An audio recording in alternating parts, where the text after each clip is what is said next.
Hello, everyone, and welcome to the Irish Sports Daily Instant Reaction Post-Game Show. I am Greg Flammang, and as always, I'm here with my consigliere, Jamie Uyeyama. It's Notre Dame 25, Boston College 10. That was a football game. I think that when we break this down, I think what we're going to come out to, and where I'm kind of at with this, is the sum was not as good as the parts in this one. I think there were a lot of good parts. The sum was lacking, right? And just the finishing and just the overall, execution level on offense at times. The defense is fine, right? Like I said, BC would score 10, and they did. I think there was at times there was too much zone on like second and long specifically. Yeah. They played a little too much zone there, but they were getting consistent kind of pressure with 4, so I didn't mind rushing 4. I thought the linebackers were kind of amazing. I thought Drake Bowen had a great game, but like it was overall just a sloppy kind of game. Didn't play very well, and so the output didn't end up being anything that was anything close to satisfying, I think, for Marcus Freeman or us or anybody else. And then we got to talk about these referees, man. They're just unbelievable. They're just a complete disgrace. Every single week, it's awful. But we're going to get into all that. Thank you, everyone, for tuning in today. If you like what you hear, like what you've heard before, please hit that like button. Please hit subscribe. Please hit the notification bell so whenever it is we are going live. Links to the podcast are in the description below. And as always, the show is brought to you by ESQ Clothing, founded by Notre Dame alum Ge Wang. He is Chicago's go-to for the best custom suits, shirts, and sport coats. It's almost the season of gifting, and ESQ is here to help you, your husband, father, son, nephew, and even that unlikable uncle. Some style for the holidays. Known for their next-level craftsmanship using the finest fabrics, ESQ has introduced a 100% Pima cotton t-shirt to go along with its award-winning bamboo dress shirt, available for purchase online. And frequent listeners of our pod, people who have been here year over year, they know that usually God does something for Thanksgiving, and he is doing that again for Black Friday. Just like last season, ESQ is offering its Black Friday sale of the year, but even earlier than this year. So however many points Notre Dame scores against Navy, use code ISD and get that same percentage off your entire online purchase. Code is live through Thanksgiving, so not valid on custom items and gift cards. So we've got showrooms both downtown Chicago and in Winnetka. Book your custom fitting at esqclothing.com and step into confidence with Chicago's finest. You don't have to mention ISD. Well, you can mention ISD your appointment and use code ISD to get checkout to receive 10% off your entire purchase. But when after the Navy game, however many points. Last year they scored 51, Jamie. So guess what? People got 51% off. So that's you're going to be out of his word. You're going to get upset about if it happens like this week, you will be very upset. You're going to be very upset. So 25% off, still not bad. 25% off, not bad. 51% is better. All right, let's get into this game. Notre Dame wins 25-10. Slow start. Notre Dame ends up with 458 yards of offense, 299 passing, 159 rushing. Most of those rushing yards came on the 94-yarder from Jeremiyah Love. 281 total yards for Boston College, 269 passing. You know what, Jamie? Let's go to some stars of the game. Because I think there's some really good performances that we need to talk about. Drake Bowen for Notre Dame, 14 tackles, 1 sack, 2 tackles for loss, a pass broken up. Notre Dame had 12 tackles for loss in the game, 5 sacks, 3 interceptions. Jamie, I know there's a lot that's dissatisfying about what happened today. I thought the defense played really well. They played great. Right? There were some mistakes in there, but I thought they played really well. Again, I thought too much zone on some of the second and longs. But other than that, and there was the one drive that was not good at the end of the half. But yeah, I think Notre Dame has a lot to say for how they played on defense today. Yeah, I thought they played great. They played outstanding, and they whooped them up front. That was something that I think was consistent throughout the whole night. I thought Burnham was obviously awesome in this game. He was fantastic in this game. Got a sack taken off the board too that he should have had. I guess we also have our answer too of people were like, "Where's Burnham?" It's yeah, well, he's banged up. It's I think he was helped out by the bye week because he looked phenomenal in this game. And he was just coming off the ball like an animal. Obviously there was that one outstanding Jason Onye drive that he was just hold, also tipped the ball, had pressure a bunch of times. There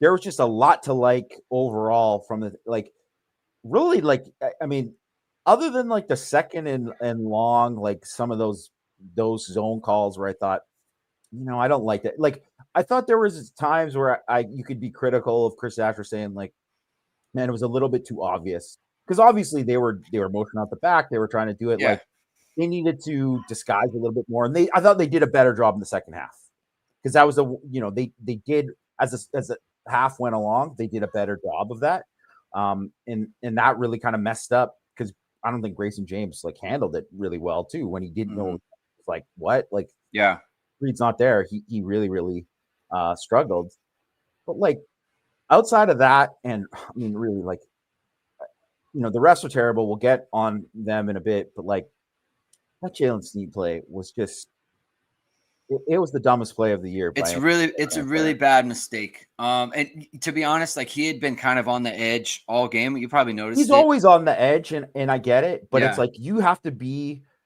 and you want guys like that on your team. You want them, like you want guys who are right up on the edge, right? You want those guys like that. I mean, KVA is like that. Yeah, KVA plays like that, and he got the one call against him, which was not a good call. Like he wasn't doing the thing. It was a thing that they do. Obviously, that's something that now don't do it anymore. Like don't do that play because obviously the guy got it confused for like a throat slash. That's not what it was, but he got it confused for it. So, that was a thing. But like KVA plays on that edge all the time, and you can argue like, hey, maybe sometimes you're over there. That was just so. It wasn't even like it's like the play was so over. Yeah. It was like just really, it was really dumb. And the thing is, too, is like he was playing well before that. Like really doing a good job getting after the passer, had the really great hustle sack, almost had a sack on the previous play. Like it's just too bad. It's too bad that happened. But I mean, there was just things like that. But outside of that, there was just so much to like from the defense. I didn't think we'll go back and watch it. I didn't think Devontae Smith really looked good in this game. Neither nickel did, to be honest. Neither nickel did. That was strange. Yeah.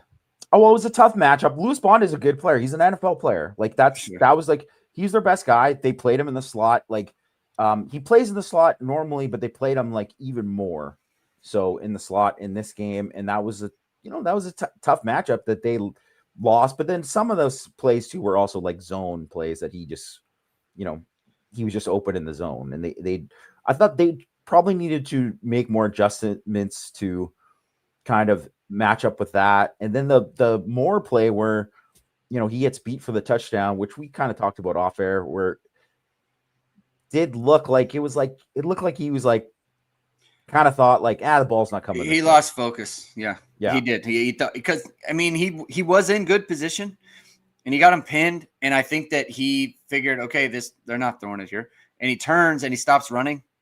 And it just like, cause it's not like he got beat in the sense that like someone gave him horrible a move or PI call on that too. Well, it is a horrible PI call. He does have to tackle the kid. He should have tackled. You should have tackled. Yeah, because you can't let him catch it. Like you're out of position, and especially at that point in the field, like you can't let him catch it. It's really bad. It's a bad rep. It's a lack of concentration more than it is a physical error on his part. That's obviously super rare, right? And I think the other part to that too is, Notre Dame took the timeouts before half. They wanted to get the ball back. I think Marcus was getting pretty impatient with the score, and he wanted to extend it. And I mean, they had KVA on a sack, and he's just got to wrap him up. Got to wrap him up. And it just, and then you let what was the penalty on that drive? Was there a penalty on that drive that extended things for them from there? Was it that drive or was it another drive? Was it maybe there was like a roughing the passer or something? There was another one on that drive too that extended it. Yeah, it was. I can't remember the specifics one that it was now, but yeah, maybe it was the correct one. I'm not it totally might have sure. been a correct. Yeah, it might have been a correct one Yeah. on that Yeah. instance. But like, there was just that was like, you know, a little bit of where you could say that's a sloppiness there from them. But I mean, they held them to 3.6 yards per play, and they got gifted the 3 points because of the bad, not a face mask call. Right. I mean, the defense pretty much balled out. They're 29.4% havoc rate. Ridiculous. You know what I mean? Like when you're making that many plays, there was a ton of guys just making plays left and right. Obviously, you know, Tae Johnson has a couple picks, right, in the game, right? So, you know, Schuler had, obviously, that was a huge pick. Really, they desperately needed that play. So a lot of, you know, great stuff from the defense overall in the game. I mean, Notre Dame has 11 drives in the game on offense. This is the thing about the defense, right? If you give any offense enough possessions when you're not, when you haven't extended on them, they might score once. They score twice. You know, like it's always going to seem like every defensive play is going to get kind of magnified. Like every poor play is going to get magnified because of the score. Like people are saying in the chat, like film's going to be bad. It's not going to be that bad for the defense. I didn't see a lot of bad like errors in terms of like physical mistakes, not doing what they should be doing. Right. Like I just didn't see that from the defense. And so, but because of the fact, like Notre Dame, it's 6-0 late into the second quarter. Notre Dame's like 5-6 possessions at that point. It's like you need to score 75% of the time against Boston College, and they had scored twice. You know, like the score needed to be 28 at that point, 24 at that point, you know, but like one drive and it's 12-7 and everyone's kind of freaking out, right? Like it's because of the game situation that people feel like the defense played worse. And I think now, I don't think people really believe the defense was a problem, but I think at the time, you know, you give up a drive like that right before halftime, there's going to be frustration with the defensive unit. The score could have been 28-0 at that point, which it absolutely could have been. Do you want to talk about take off on the board? Scoop and score, take off the board? Let's just talk about the rest now. Look, I thought that particular play. I understand people are like, oh, the ball's under him. You don't get credit for having control of the ball if it's just laying under you. And he goes to pick it up, and he has the bottom. He didn't have control of the ball. He didn't have control of it. I watched it over and over, and everyone's trying to tell me like, no, he had it on the ground. It's like, no, he didn't. That's not how it works. That's not how it works at all. He came up like if the ball, if he hadn't caught it yet, and it was just like that, no one would ever say, oh, he has control. He did not have control, and the ball was hit away from him. Like he wasn't possessing it, right? So he never had complete grasp. So like, I don't know how that gets overturned. The KVA thing, you know, everyone's like, you can't put him in that position. I don't know why we have to be like baby steps. We have to baby these officials. Why do we have to do that? You need to be a professional. There's millions of dollars on the line with coaches' contract. Like coaches get fired for these types of games. They get fired a lot. Players players get the wrath of people like us when they don't play well. Marcus Freeman, like the playoffs, if Notre Dame loses this game and they're out of the play, that's millions of dollars that Notre Dame is out. These are $1 million situations here. You can't say, oh, I thought he made the slope slash. Either he did or he did it. He did not. And you need to watch the sport as well. Watch the sport. Yeah. This happens every weekend. Every weekend someone makes that move.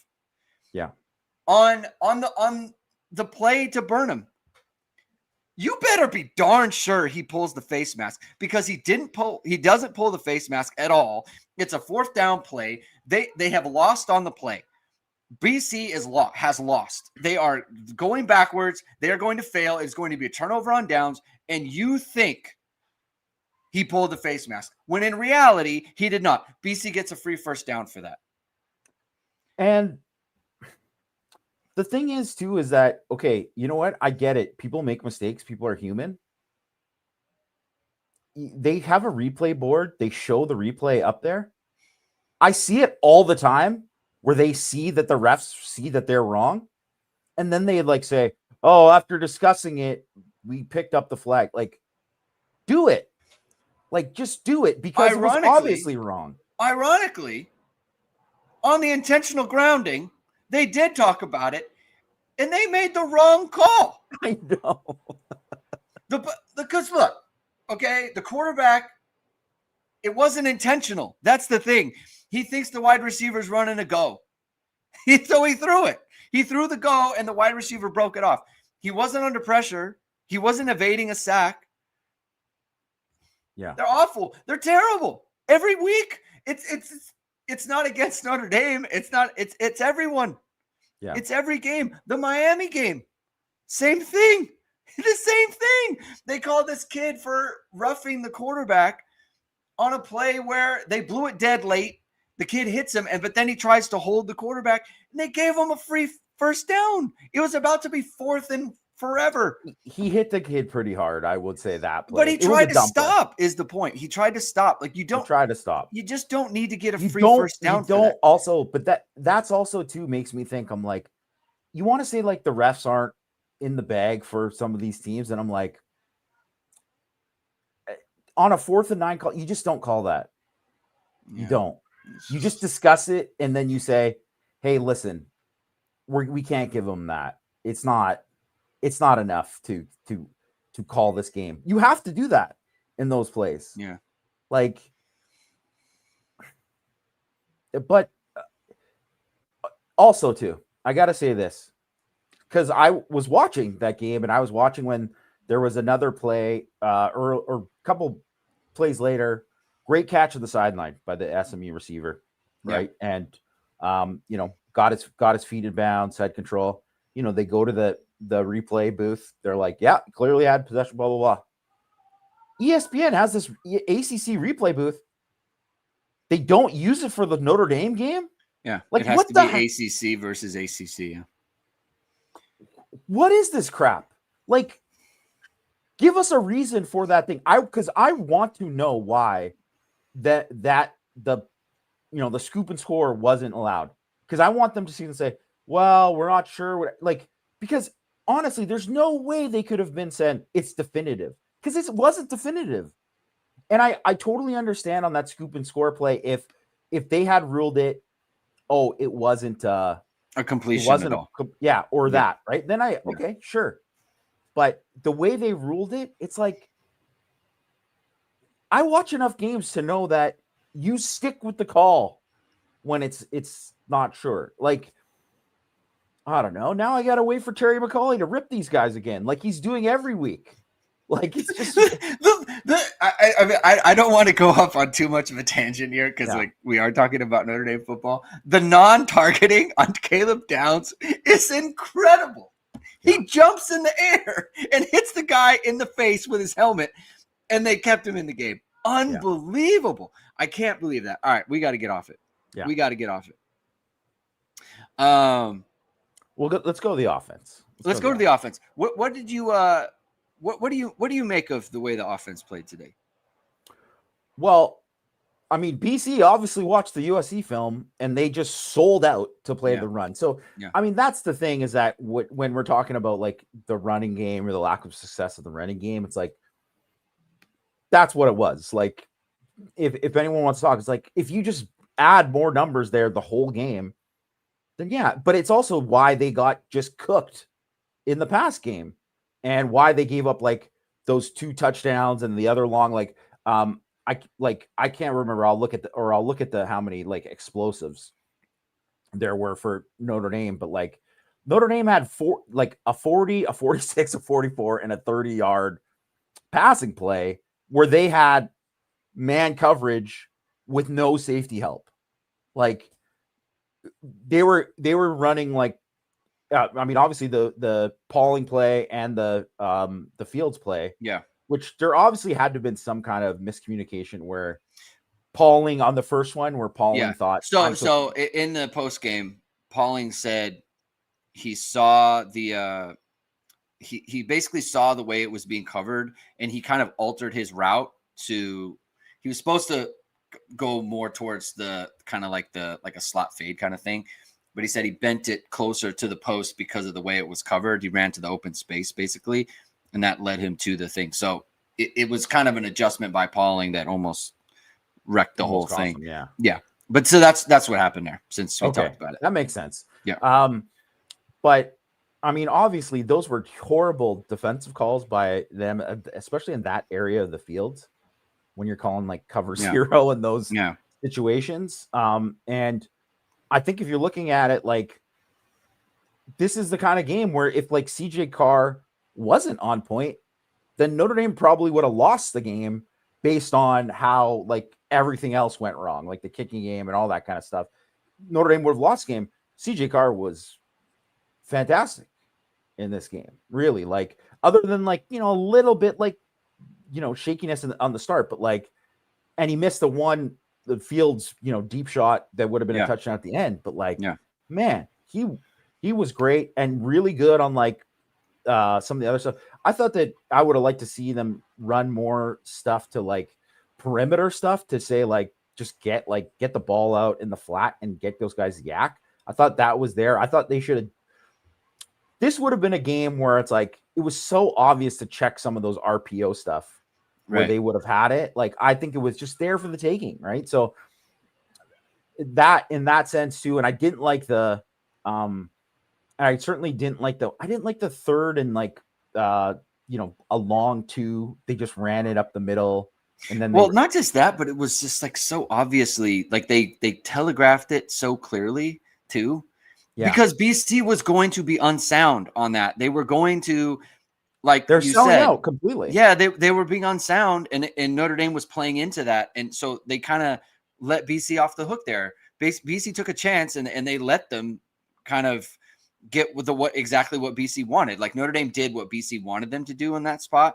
And I understand you want to be like, would just run it wherever, but like also you can give yourself a better opportunity, like spread them out. You can spread them out and throw the ball in that situation, especially when they're letting you know exactly what they're in. So I agree with you on that.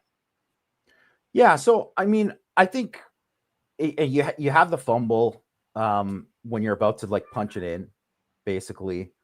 Like that's obviously a killer, and you don't want to see it. Like, God, I mean, I don't want to call out somebody by name, but that tweet was just, I want to puke. Like, I came so close to just ripping that guy to shreds for that tweet.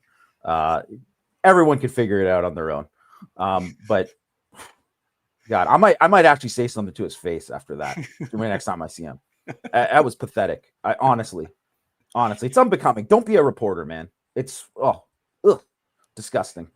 Everyone will figure it out. But that I just, you know, and obviously that's big.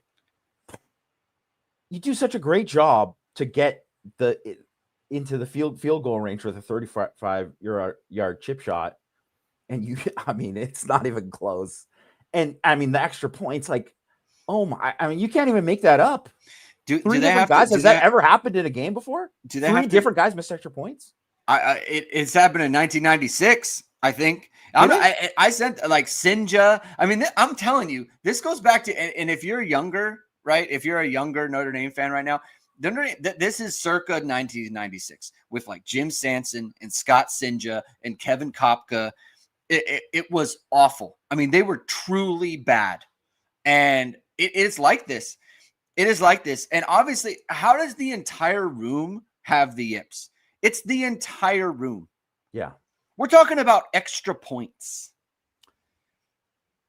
I mean, a position player, there's a lot of position players that could come in and kick an extra point. It's true. Like there's got to be at least 6 or 7 guys on the team that could probably do it, or that might have kicked for their teams in high school. I'm blown away by that. That it's just like I've never even seen it that bad. Do you want to? The fact that you're getting like the Bronx cheers after they made one, like, oh my God, like to have those like obviously you can't have these in games where it actually matters. You will lose games. You will absolutely lose games against any team if like, and I don't know, like, I mean, Noah Burnett, like if he's hurt and that's just what it is, and he's kicking and he's just, that's it. Because he clearly was never this bad. I mean, he was perfect before all of a sudden he just nicked it up. Yeah. You know, in that game. And then like he made all his kicks. And then all of a sudden it just fell off the rails. Like they have to have open tryouts. They have to. I mean, I don't even know. But like after the bye now, like they just had a bye. Yeah. What like that was the time. That was the time for that. So I don't know what to do. I mean, it's one of those things. Like I don't, and I'm not the kind of person who is like a kicking aficionado guy. So I'm not going to pretend like, well, but so people like Marty Biaggi, it's like, yeah, it is his responsibility, 100%, right? It is. He's the special teams coach. You have to. I guarantee he's never had this at any point in his career where he's had this bad. Yeah. Where it on this run of like, you don't have a single guy who can make an extra point. Like what? It's mind blowing. It's mind blowing. Like, I mean, I don't even know where to begin. You know, to be honest, it's like they obviously have to do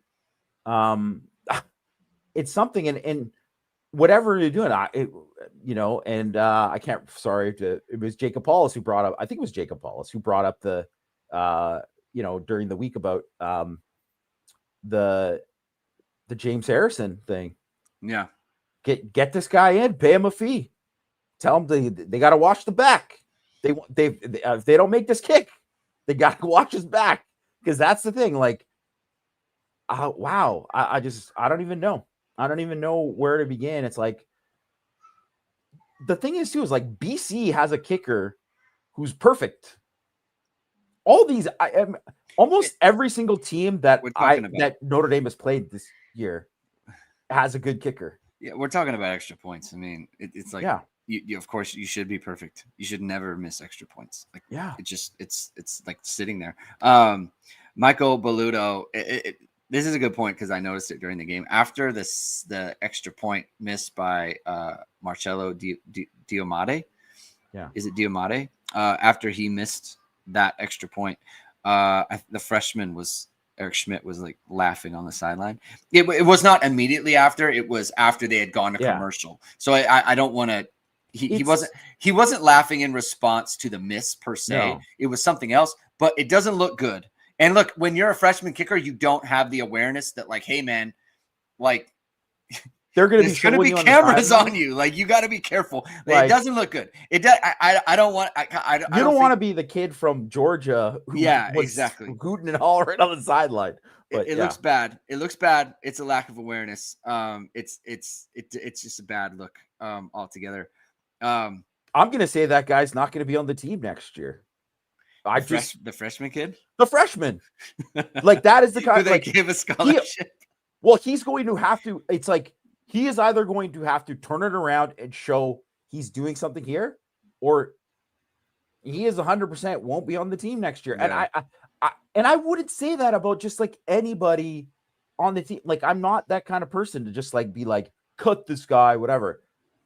I'm just being honest with, like, if you're not making kicks, what do you do? If you're not making kicks and you're supposed to be the kicker, that's the guy that they want. They give him a scholarship. Like, they're not going to keep you around. Like, you're going to have to get a degree somewhere else. That's just what it is. Because it literally, like we were talking about these refs decisions and all that, millions and jobs depend on it. Like, that is, so it is a really big deal. You know, I'm not saying that because he's laughing. I'm sure they'll get talked to about that.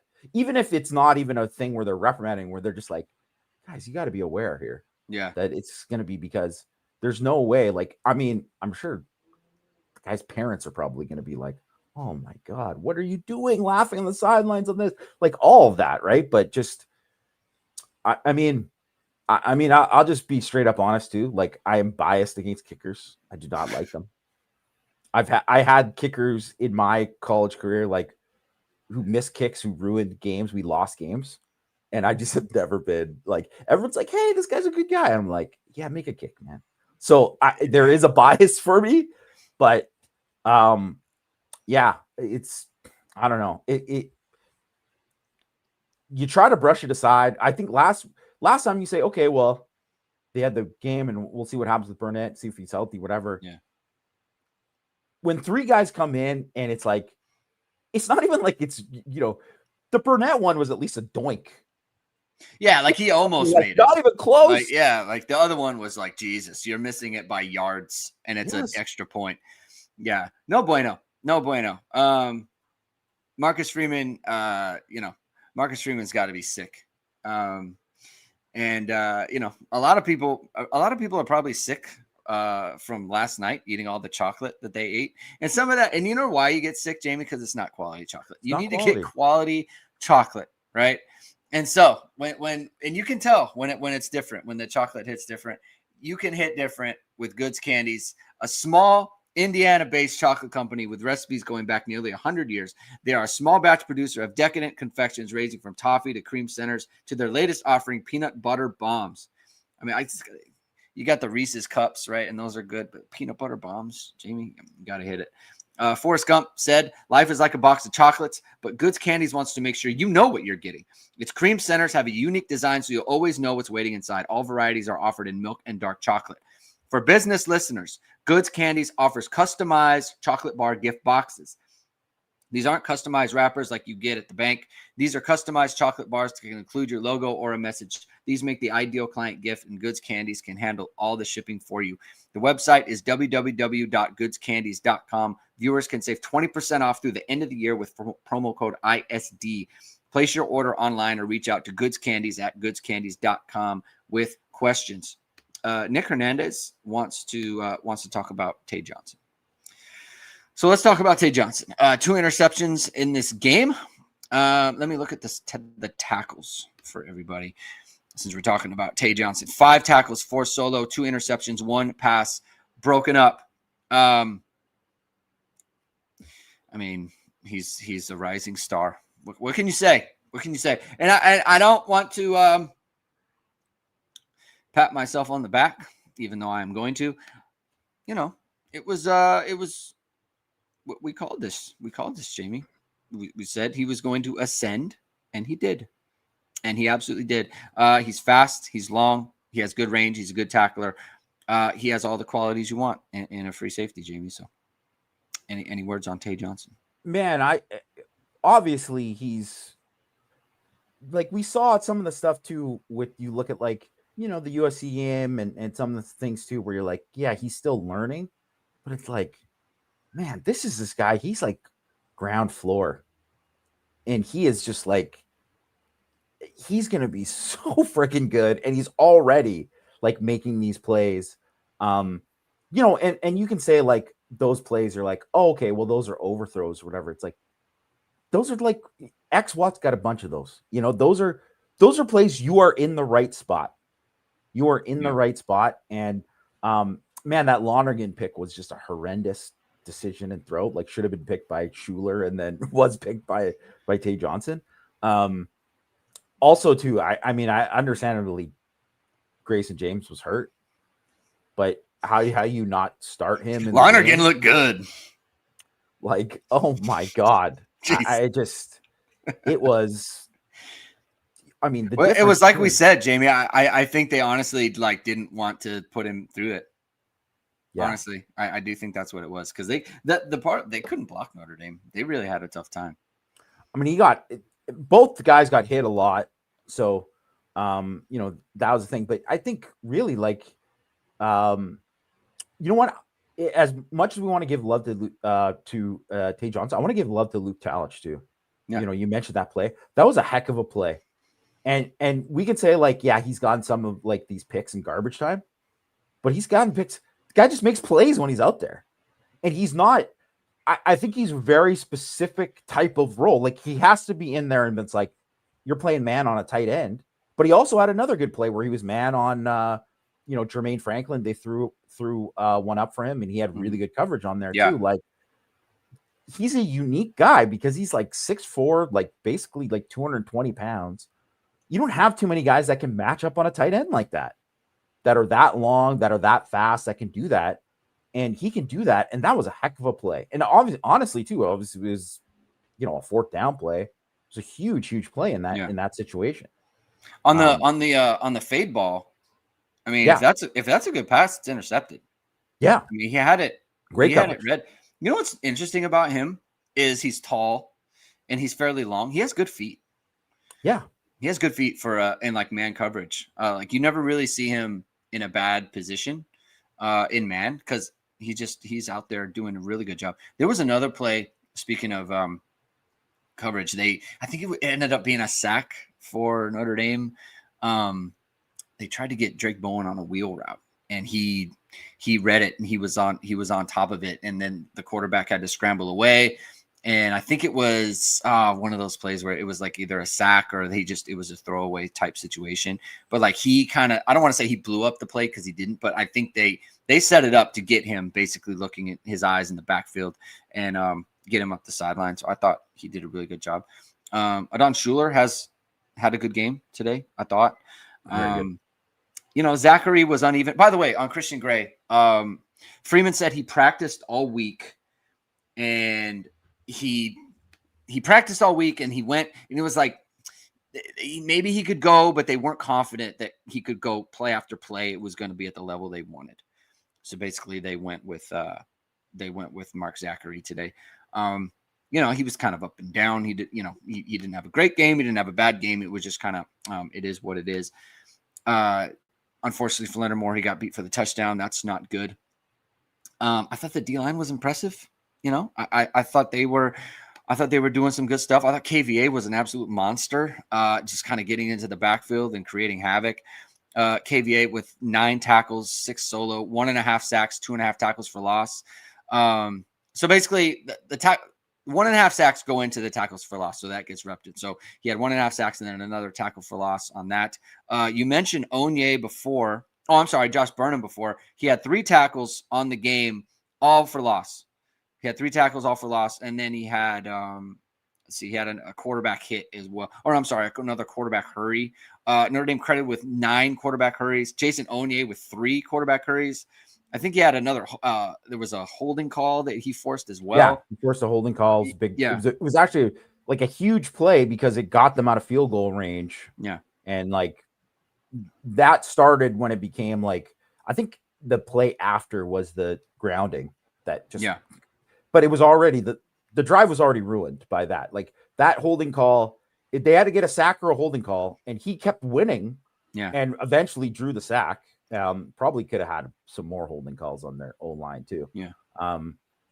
Now I'm just being reminded too about that other just incredibly dumb delay of game penalty that they called on Notre Dame for. You're just shifting your players, man. They're literally moving over. That happens all the time. That is football.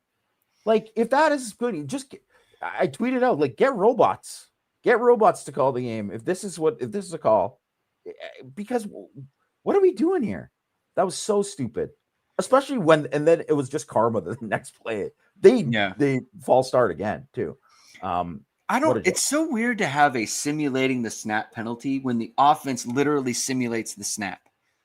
Yes. With the fake clap. Like just a dumb rule. Period, how is it different? I don't understand how it's different. The defense should be able to do whatever they want. That is so weird to me. It's like the offense can do all sorts of things to trick the defense as to when they're snapping it. The defense can't even move their guys. And it's like, oh, you're delaying the game. How are we delaying the game? How is that happening? But then that's the rules and, biased against defenders as always, because that's the way football is. Absolutely. It's amazing. It's amazing we do anything. We're able to compete at all on defense, Jamie. I do want to mention too, even though he, he had the one that you can't have that penalty where he jumped offside. was on a simulated snap for Jared Dawson, but he played well. Pulled from the game. He did. But he played well. He played well. Was making an impact on the game. I think Donnie Heinisch is still hurt because he has missed so many tackles. Yeah. Like I think, and his thing was with his shoulder. Mm. He's got to be still hurt because he has missed so many tackles this year where he has guys in the grasp and he can't get them. Like, and he had a sack on one play where it was like, man, it's right there for you. So, I think he is still playing hurt. I think it seems pretty obvious to me by now. I mean, I just think in general, like the defensive line was just like really, really good in this game. The front six really was like really, really good. And obviously we're mentioning, I mean, it was just good all around, right? It was just good all around. And like, BC obviously isn't a good offense, but they just, when you're in those situations, and especially when you're not getting like calls that are going your way and you're still not allowing points and you're still making many plays out there, it's you're doing a heck of a job. Yeah. What do you make of the inefficiencies on offense we've seen? I mean, some of it, I will say that in this game, I think with like in terms of like some of the run stuff, I did think this was a game where it did look like it was like they're starting Absher and Otting, and these guys haven't played together as much, and the group hasn't played together as much, and you could kind of see it in real time where there were some things there where it was like they just didn't quite get off on this double as quick as you wanted it to look, and not getting as much movement here and there. So I think that's part of it. Obviously, like the protection was great again. Yes. Like really, really great again. And that was something that really, stood out. But you saw that Nebraska just scored a touchdown. Yep. USC, you got to win this game, USC. I think there's some of that and a little bit with the play calling, but I really don't think it's mostly like we kind of always say, you can pick a handful of plays a game and say, that wasn't the right call at the time. Yeah. But there's always some kind of method to the madness of why you're calling this play. I don't think it's the play calling. I mean, I really just think with some of it, like, it's just like a little off. Just a little off. Yeah. And that's what's kind of like, losing it. And then I do think like there's just some stuff too where, like in this game too, they're not doing the same stuff that they were doing against USC in terms of they're just like, we're just gonna run inside and outside zone. We're gonna run counter. We're gonna do this. You're not running. You're not diversifying because you're like, well, we're playing BC, so we're doing that. And I get it to a certain point, but like, and I'm sure like against Pitt, like it'll probably be like they're gonna run stuff against Pitt that they haven't shown anybody all year. Like that always happens in those games, but I don't know. It's like sometimes when you get like that, I think you always got to just have a little bit more like wrinkles every week, like just one or two extra things in there to be there. Like where, like I like the 4th and 2, you run the play action, hit Love in the flat, convert there. Like that's a good call. They got to have a couple more of those just randomly spliced in there. I think that's I would like to see. But really, if you think about it, like it's tough to complain about. Like CJ Carr was like really freaking good, right? And just the receivers were good again. They took away the run on purpose, and it was like even in those plays where it's like, yeah, you'd like to see them kind of like milk the clock here and whatever. It's like they literally have like 10 guys near the line of scrimmage here. That's what it is. And you have to just, in those cases, I'm like, yeah, that's when you run a bubble or something like that. Right. I mean, it's hard.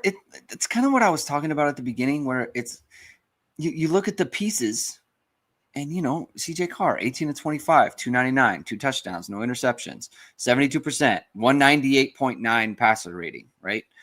I mean, 8.3 yards per play. You'll take that every time. And BC was taking away the run in the extreme. Like they really were. And so we've kind of talked about before with NC State, right? Where they wanted to take away the run. And ironically, Notre Dame ended up with 150, or no, I'm sorry, it was 139 rushing in that game. And CJ Carr passes for 340, whatever. And it's like, okay, pick your poison. But they also weren't. There's something with the inefficiency of their ability to score and not play offense. Is I think where I'm gonna land on this. It's like, because there is a difference between teams that can score the ball and teams that can play good offense. And right now, Notre Dame is a team that can play good offense and isn't always scoring the ball. Like the fumble with Price, right?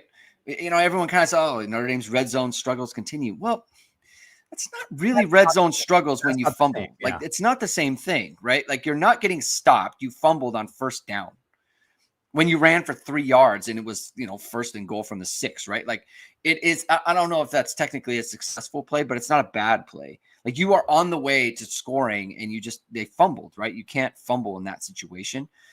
So I don't really look at it that way. You can't make a field goal, which also affects things. Like, I feel like the kicking all kind of blends, right? Like, it's 4th and 3, and this was a part. Did you see the 4th and 3 play to start the game?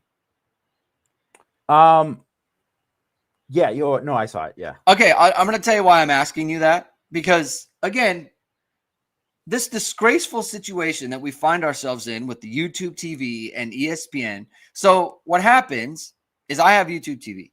Okay. I can't get the game. So I get Sling for the weekend, right? Because I got to watch the game tomorrow. So I can't just, get it for a day because I got to watch it tomorrow to break it down and everything. So I get it for the weekend.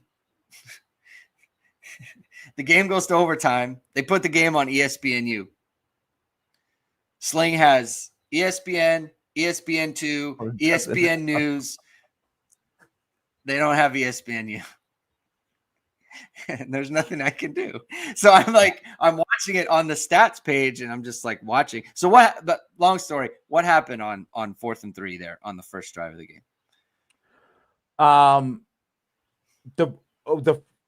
It wasn't the first drive. It was the second. Was it drive. The second drive? Second drive. Oh yeah, because the first one was Will Pauling dropped the slant, right? It was a play. I'm trying to think. It was another one to Pauling, and it was to Pauling. Yeah. God, you know what? I can't. Now there was like so many other things that happened in the game that I'm trying to think of. I just remember that it was to Pauling, and it was like a play where they were trying to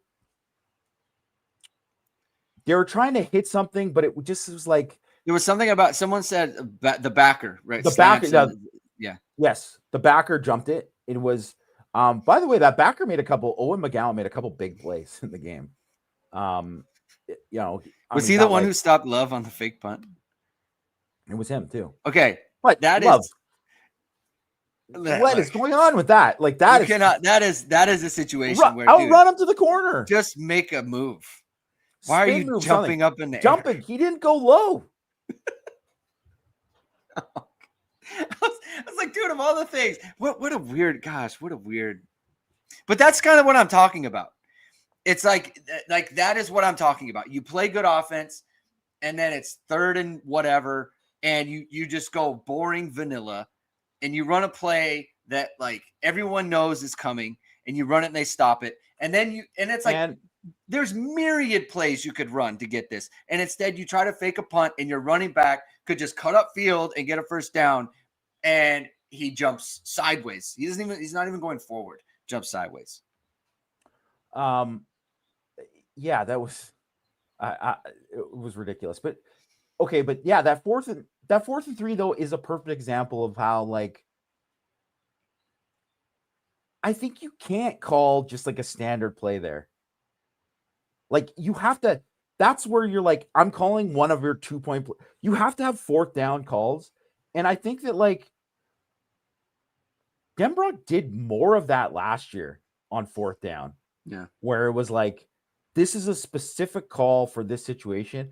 And maybe it was like, it seemed like they did that because there was more, obviously when you get into like the playoff and stuff, you're like, yeah, you're emptying the playbook, right? You're doing as much as possible. I don't know. I just, yeah, those plays I think are plays you want to, you just got to have something else there. You got to have something else to just be like, I don't like this. We got to like switch it up or something because, it's just too standard. And I get it because you're playing BC and you think, oh, we should get this. But it's like, that's how BC stays in games because of that, Yeah. That's why BC is like, they kept on doing it. Like, I knew BC was never going to win the game. Like, I was confident in that. Like, even with all the stuff that was going wrong for Notre Dame, I was just like, they're not going to score like a touchdown. Like, they will have to kick a bunch of field goals again to just keep going like that. That's the only way they'd win the game. And then like Notre Dame makes no big plays on offense the rest of the game. I was like, they're not going to win the game. Yeah. No matter what, like I knew it was going to probably be closer than it should be, but I knew they weren't going to win the game because of that. So I guess that's why you kind of play it a little bit safe, but like, yeah, I just would like to see a little bit more there. You know what? I do want to mention the Jeremiyah Love at like the 40-yard line, looking at the sidelines and like cheesing. Like that might be the most baller move I've ever seen anyone do in that situation.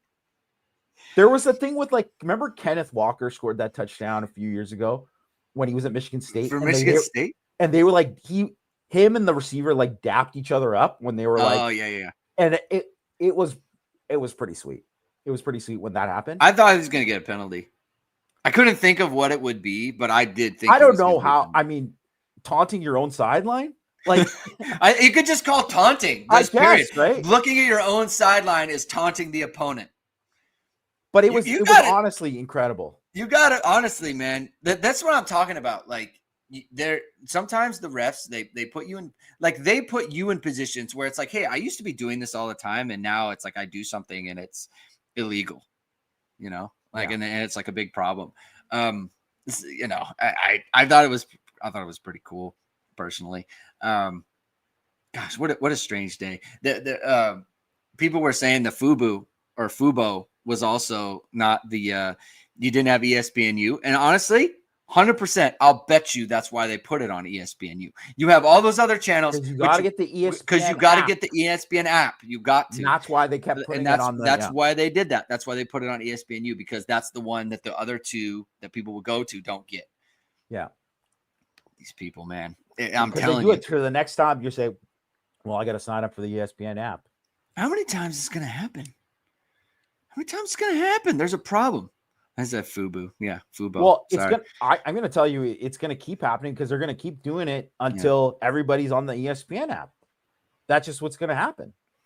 They're just going to, Disney is just going to be like, no, Google, we want this money, and that's what it's going to come down to. Yeah. Right. Yeah. There's got to be changes, man. We got to make changes. Sometimes you got to make changes to your life, your activity, what you do to get some exercise. You make the change, do something different, right? Go to pickleball, get outside, hang out with Notre Dame fans through H2 Pickleball in the Mishawaka area. Founded by Notre Dame alum Todd Hill, he's teaming with fellow alums Jack Gibbs and Will Howes, the top 10 pickleball pro, to bring fans to Notre Dame Pickleball Crew League. Besides football, what better way to connect and engage Notre Dame fans than through pickleball? Membership is free. Members will have access to special pickleball events and discounts. The next event will be a Will Howes Pickleball Clinic on the Friday before the Syracuse game. Members can also get discounted tickets to the game. Contact Todd at h2pickleball.com or call them at 574-339-5195 to join the league. Be sure to visit the H2 Pickleball facility in Mishawaka when you are in town. H2 Pickleball is located at 55801 Evergreen Plaza Drive in Mishawaka, Indiana. I think when people watch this kind of game, especially when, again, they were kind of inefficient on offense against USC, right? They scored 34, but you also had the kickoff return, so that's 27 points, right? And you got missed field goals in there. You've got botched, red zone situations where you're throwing the ball for interceptions, things like that. They were somewhat inefficient at times against NC State. Obviously inefficient at times against Boise State, right? Like, it's been a while since the Arkansas game when they scored pretty much every time they had the ball. And Purdue, right? Purdue and Arkansas were basically the zenith of Notre Dame's offense. And ever since then, it's been just getting I don't want to say a little bit worse. It's just like the inefficiencies have been the norm. The inefficiencies have cost them points. Right, exactly. And I think the people want to know. I mean, if I'm like, and when I say the people, I mean, is this like, do we change our, do we change our expectations? Should we go into games thinking, okay, like this is what it's going to look like?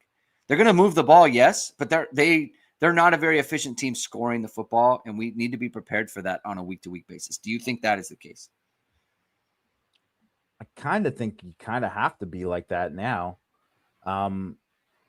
which isn't to say that they won't have games where they could play Pitt and score 50. Like, I honestly believe that could happen, because it's not like it's not glaring stuff.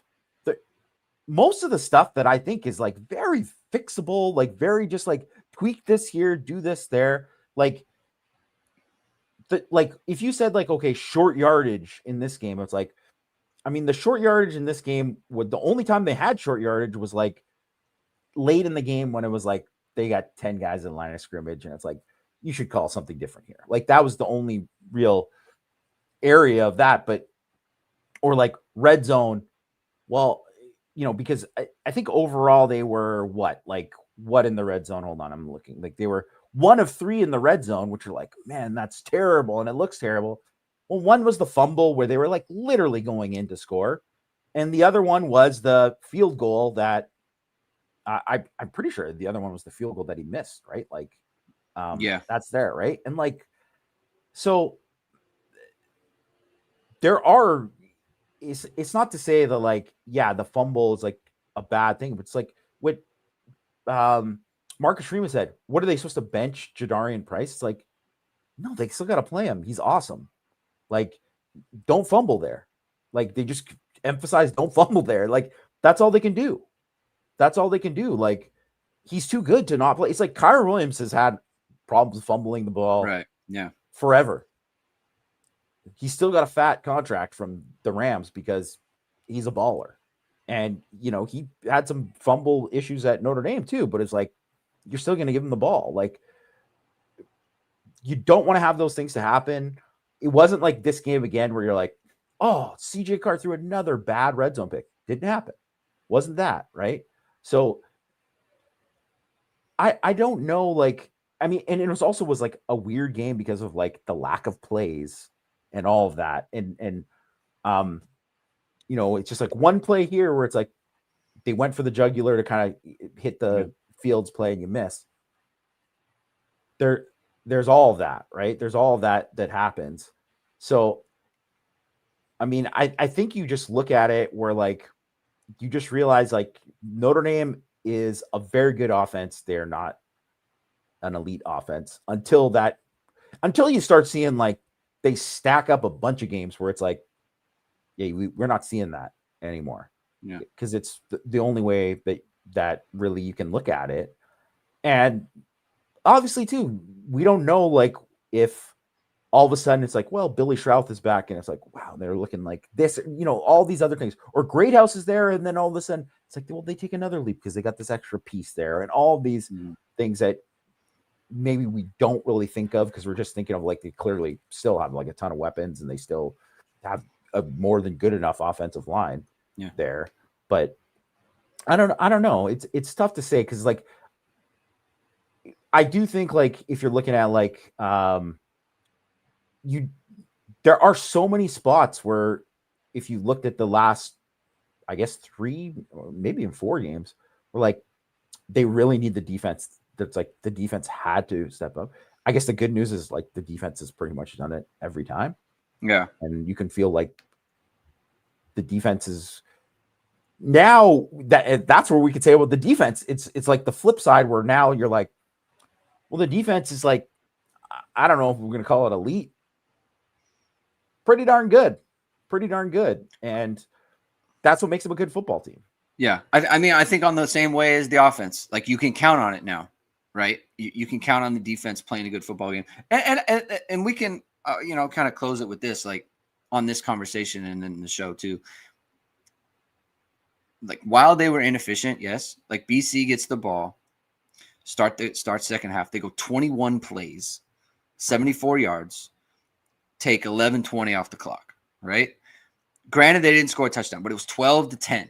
Now they have very much condensed the football game, right? It's exactly what they needed to do. Yeah. Notre Dame gets the ball, 7 plays, 75 yards. Okay. It's supposed to be 19-10. It's 18-10. So it's like, okay, now BC is not only a full touchdown away, but they're also 2 points away. So now they can't take the lead. Okay. Next time BC gets the ball, they throw an interception, right? They get the ball, stop. Defense gets to stop. Next play, Notre Dame, Jeremiyah Love, 94 yards, game over. Like you say, oh, I never thought BC could win the game. After that long drive and it's 12-10, it's very simple to go 3 and out at that point. You haven't been on the field for a long time. And it's like they just went on a long drive. They have all the momentum there. You could go 3 and out. Teams go 3 and out sometimes. That's a good point. The offense, that was a great drive. Yeah, they needed it. And honestly, it was pretty much a perfect drive. And CJ Carr making big time throws. So like, yes, inefficient, but when they did have to have it. These games, they go from like, this is annoying to now you're genuinely concerned if you go 3 and out in that spot. They didn't. They went down and scored. Defense got another stop. They scored. And now it's 2 scores. Game's over. BC can't come back from that. So you got to give them that credit. We can end it there. Thank you, everyone, for tuning in. If you like what you heard, hit that like button, hit subscribe, hit the notification bell. Whatever it is, we are going live. I'll be live tomorrow, a little bit earlier than normal. I've been going 11 a.m. Eastern. I'm going to go at 10 a.m. Eastern because we're going to do some family stuff in the morning. So I got to get out for that. So that's what we're going to do, 10 a.m. Eastern time on the morning after recap. So Notre Dame 25, BC 10. I'll talk to you in the morning. Have a good rest of your night, everyone, and keep hitting and hustling.